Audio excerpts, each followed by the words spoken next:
رب نفكني جال لبلما يا رب نفكني جال لبلما كان دانين باني جرودا أبدا كيتين أرغنو قد شرسسنا جال لبلما وينما مياوا رب ما فجالنا نينما ملكاوا يا رب نفكني جال لمياوا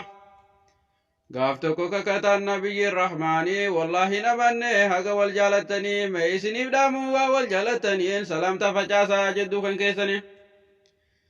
سينا دربي توري رسول نوفيمي قرباتكو توري غند براديمي ربين اتيرغي فكي نماتني جديني سديم تانا فيمي جدين قربان سوني زيارة دان ديما حبولي سكيا غند غماسنا ديبسي غافتي ملايكان قربيچا تولسي فولمو ما زيارة jedhen gurbaan suni ajaa'ib odeessa tolanatti noolleen hin jaaladhe isaa rabbuma fi jecha jedhe malaayikaanan ergameen dhufe rabbitu na ergeen kara keetti dhufe rabbiin si jaalate gamta isa jaalate gurbaan waffaqamee jaalala rabbiitiin yaa rabbi nuuf kenni jaalala dhugaati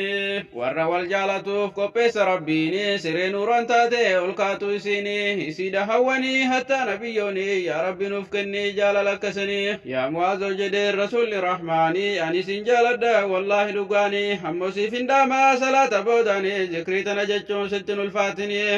اللهم أعني على ذكرك وشكرك وحسن عبادتك جتون دقتني كيري والإبداما وري والجالة يا رب نفكني جال لم يوتو وصدق بارنا دمدمت إيمانا شكيتك انكبو حديث ندقما لبوتا تجالا ربك جال النار رسول مجدي وانبرا جال جفنان obboleessa jechuun qabaatus yoo dhabees walumaan jiraata rakkoon itti dhufnaa wal cinaa dhaabbata argannaa nuuf kennee waliifillee qooda yaa rabbi nuuf kennii jaalala obbolummaa obboleessa jechuun qabaatus yoo dhabees walumaan jiraata rakkoon itti dhufnaa wal cinaa dhaabbata argannaa nuuf kennee waliifillee qooda jaalalli obbolummaa waynuma bareeda yaa rabbi nuuf kennii jaalalli furmaata akkas jedhe rabbiin jalla wa ta'ala gaafa cinqiisana nama yaa malaala rabbiin akkas jedhe ummatatti himaa eessa jirtan jedha obbolaan dhugumaa kananumaaf jecha wal jaalatan dhugaan kottaa bahaa ta'a gaaddi sharsi jala yaa rabbi ni feena nutis taa'u jala obboleessa jechuun kan bifaati miti obboleessa jechuun kan qabeenyaa miti obboleessa jechuun kan bareedu miti obboleessa jechuun kan waliif rahmatu rakkoo fi ballotti